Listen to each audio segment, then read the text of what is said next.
Welcome to The Explainer. Today we are totally demystifying machine learning. We hear so much buzz about AI these days, but we're going to visually explore exactly how these unsupervised clustering algorithms actually find hidden patterns in raw data. We're going to take this from big, abstract concepts right down to the concrete math of how a machine literally learns to group information. Here is our roadmap for today. 1. What is machine learning? 2. Supervised versus unsupervised learning. 3. The power of clustering. 4. Visualizing k-means and KNN. 5. Real-world ML applications. And 6. Your machine learning toolbox. Let's jump right in. Section 1. What is machine learning? Uncovering hidden patterns. So to kick things off, let's just drop the sci-fi movie fears about intelligent machines taking over, right? The real excitement is about their incredible ability to spot patterns that are literally impossible for human eyes to catch. Instead of relying on traditional manual if-this, then-that programming, machine learning actually lets systems infer statistical relationships all on their own. When we have volumes of information that are just too massive or fast-moving for a person to review manually, machine learning steps in to find the signal in the noise. Section 2. Supervised versus unsupervised learning. How machines categorize data.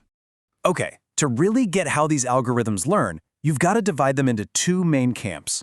First up, on the left, supervised learning. This is kind of like having a teacher with an answer key. It uses predefined, labeled data to correlate inputs with specific outputs. But over on the right, unsupervised learning is where it gets super cool. The machine acts as a detective. It dives into completely unlabeled data to autonomously reveal concealed structures and unknown relationships, without anyone telling it what to look for. And that brings us to a specific, highly popular type of unsupervised learning called clustering. Clustering is basically a methodology that groups similar data points together based on shared attributes, completely without prior classification. This is absolutely crucial because it helps us identify discrete, logical groups within completely messy, raw data. It serves as the perfect springboard for conducting deep scientific research or business analysis once those hidden groups are discovered. Section 3. The power of clustering, finding the neighbors. Let's explore one of the simplest ways algorithms group new information based on what's around them, k-nearest neighbors, or KNN. Now, KNN is actually a supervised technique, but it relies on distance and grouping just like clustering. Imagine you're the new kid in school. That's our purple diamond right in the center. How do you pick your friends? You might look at a voting system of the classmates sitting closest to you. If we set our K to 3, the algorithm checks your 3 closest neighbors. Since there are 2 green circles and only 1 black star right there, the new point gets classified as a green circle based purely on its proximity to the majority. Section 4. Visualizing k-means. Step-by-step clustering. All right, while KNN helps classify a new point based on existing groups, let's see how an unsupervised algorithm called k-means clustering can build groups from absolutely nothing. Take a look at these sample data points. If you had to group these items right now, say they were customers based on purchase history, where would you naturally draw the line? Your brain probably instantly wants to clump the bottom left together and the top right together, right? But the machine can't just rely on intuition. Instead of guessing, the k-means algorithm systematically begins by dropping these 2 initial starting points onto the board, which are known as centroids. Think of these centroids as the anchors for our future groups. Now the geometry takes over. By calculating the Euclidean distance from all the remaining data points to those 2 black centroids, our very first rough clusters begin to form. Every single point simply assigns itself to whichever centroid it is mathematically closest to, drawing our initial boundaries. But the process isn't over yet. Because new points were just assigned to these groups, the original anchors are no longer sitting in the true center. So the centroids dynamically recalculate and physically move to the true mathematical mean of their new groups. As they automatically update their coordinates, the boundaries shift, which might actually cause some points on the edges to switch teams. The algorithm just keeps repeating that centering and shifting step until nothing changes anymore. And boom, look at what we're left with. It successfully segmented our initial, completely unlabeled data into distinct logical groups. It did exactly what our human brains tried to do at the very beginning, but backed up by rigorous mathematics.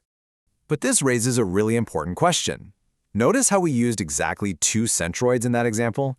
Well, K literally stands for the number of clusters we want to create. But if we're approaching entirely unknown data, how do we decide if we actually need 2 groups, 3 groups, or maybe 20? We can't always just guess. To solve this mathematically, Data scientists use a visual tool called a scree plot. By charting the total number of clusters on the bottom axis against the sum of squared error, or the variance on the vertical axis, we look for the famous elbow. Notice that precise, pronounced kink in the curve where the error suddenly drops off? That elbow tells us the exact ideal number of clusters to lock in before adding more groups stops being useful.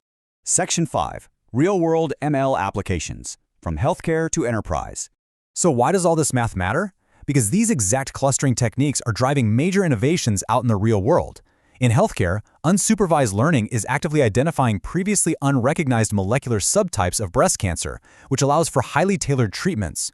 In business, companies use clustering to detect fraudulent behavior and unclassified cyber attacks before human analysts even know what to look for. And every time an e-commerce site recommends the exact product you wanted, yep, that's algorithms finding clusters of purchasing behaviors. Section 6. Your machine learning toolbox. Getting started.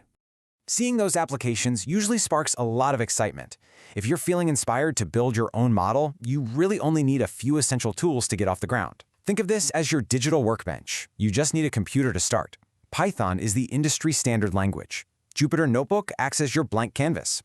And the absolute best part, you don't have to write the complex math from scratch. Libraries like scikit-learn provide all the precompiled algorithms so you can just focus on the data. But having the tools is only half the battle. You have to follow this repeatable ML lifecycle. Preparing and scrubbing your data is step one, and honestly, it's the most critical. As enterprise experts constantly remind us, your machine learning program will only advance as far as your governed data foundation allows. Bad data in equals bad predictions out. From there, you engineer features, train the model, evaluate it, and continuously monitor it in production as conditions change. We have covered a massive amount of ground today, from the basic definitions of machine learning all the way down to mapping centroids and optimizing scree plots. Now that you understand how these algorithms can act as detectives to reveal the invisible relationships all around us, I want to leave you with one final thought.